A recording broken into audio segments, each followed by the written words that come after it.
19 inches, one neck. You'll never understand why he was unstoppable. There is one measurement doctors took in 1986 that changed how we see punching power. Stay till the end. This is what made one boxer different from every heavyweight before him, and science just proved why. Most heavyweight boxers sit at 17 inches. He was at 19. That's not muscle for show. That's a biological weapon most men will never carry, and it changes everything about how force moves through the body.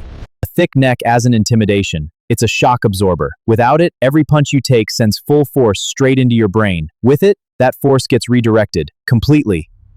Here's the real science. Every punch sends a shockwave through your skull. If your neck can't stabilize your head fast enough, your brain slams the inside of your skull. That's what a knockout actually is. This is why he took punches that knocked out other heavyweights cold and kept walking forward like nothing happened. But his neck was only 30% of the equation. The real secret wasn't just his neck. It was 5 body systems working together. And system number 2 is even scariest. System number 2, his shoulders, but not for the reason you think. It wasn't strength, it was rotation speed, how fast his shoulder could unwind like a coiled spring. And that speed is where real punching power comes from. Most punchers push with their arm. That's weak. That's amateur. If your power comes from your shoulder alone, you're leaving 80% of your force on the table. Tyson never made that mistake. Real power comes kinetic chain rotation. This is the sequence every elite striker trains for years to master. Tyson had it before he was even a teenager. Watch what happens when that chain fires in under 0.4 of a second. That's faster than the human eye can consciously track. Your brain doesn't even register the punch is coming. This is why Tyson's knockout ratio was so extreme.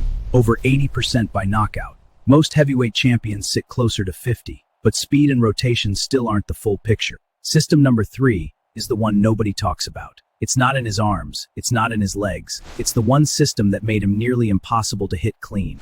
Coming up next. System number 3, fast twitch muscle fibers. The kind most people can't train, you're born with them. They fire almost instantly, letting his head move out of danger before his brain even finishes processing the punch. This is what made him a ghost in the ring. Slow twitch fibers are built for endurance, force, explosive split-second speed. Without them, you see the punch coming, but your body reacts a full quarter second too late. In boxing, a quarter second is the difference between dodging and getting knocked out. Watch this. This head movement isn't luck, it's a trained neurological reflex. Most fighters train this for a decade and still can't react this fast. Tyson's trainer discovered it when he was just 13. Fast twitch fibers also explain his punching speed, not just his defense. The same fibers that let him dodge let him throw combinations most heavyweights physically can't replicate. Offense and defense powered by the exact same system. But fast twitch fibers fatigue quickly. They're not built to last, which means this entire system had an expiration point.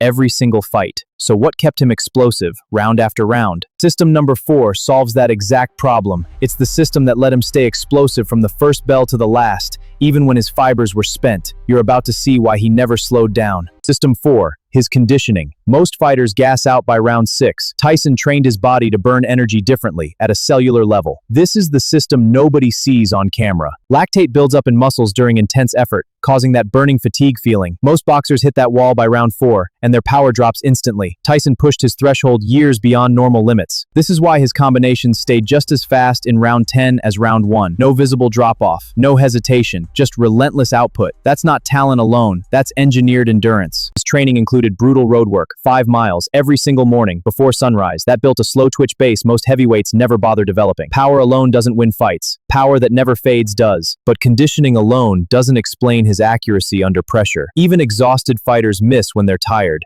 Tyson didn't. So what kept his precision locked in, no matter what? System number 5 is the final piece, and it's the scariest one. It's not physical at all. It's what happened inside his mind before every fight. You need to hear this. System 5, fear.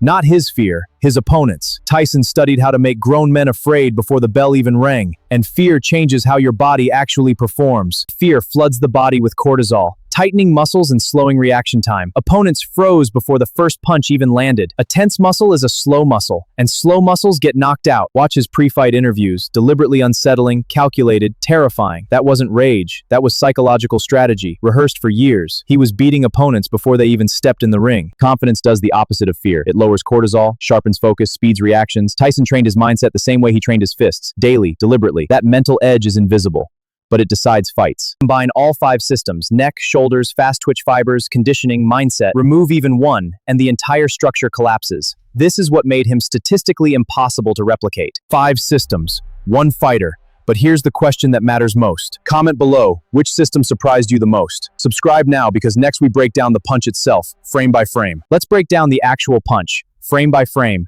in slow motion. This single hook knocked out 3 world champions in under 60 seconds combined. Here's exactly what happens in that 1/10 of a second. It starts in the foot. A pivot rotates the hip almost 45 degrees instantly. Skip that pivot and you lose over half your punching power. Instantly. Most amateur punches fail right here, before the fist even moves. That hip rotation transfers into the core, then the shoulder, in a single unbroken wave. Break that chain anywhere, and the punch becomes just an arm swing. An arm swing has never knocked out a heavyweight champion. At the moment of contact, his fist generated over 1,700 pounds of force. That's roughly the force of a small car crash, concentrated into 2 square inches. No human skull is built to absorb that. That force travels through the jaw, snapping the head sideways in milliseconds. The brain, floating in fluid, slams against the skull's inner wall. That impact, not the punch itself, is what causes a knockout. But here's what almost nobody knows about that punch. It wasn't even his hardest one. His hardest punch was never thrown in a real fight. You're about to find out where. 1986, a private gym. No cameras rolling for the public, just his trainer and a machine. That machine measured punching force. What it recorded broke the scale. Literally.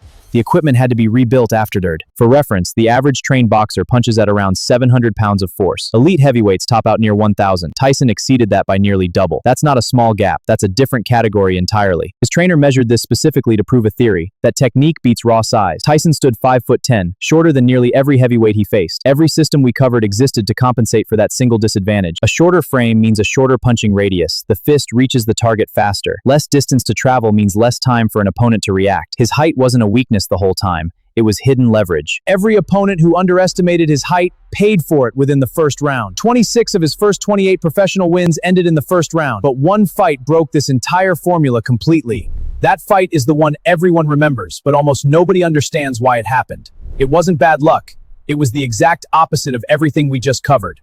That's next. February 1990, Tokyo. An underdog nobody gave a real chance. Tyson skipped road work, skipped sparring, his conditioning system gone. Remember System 4?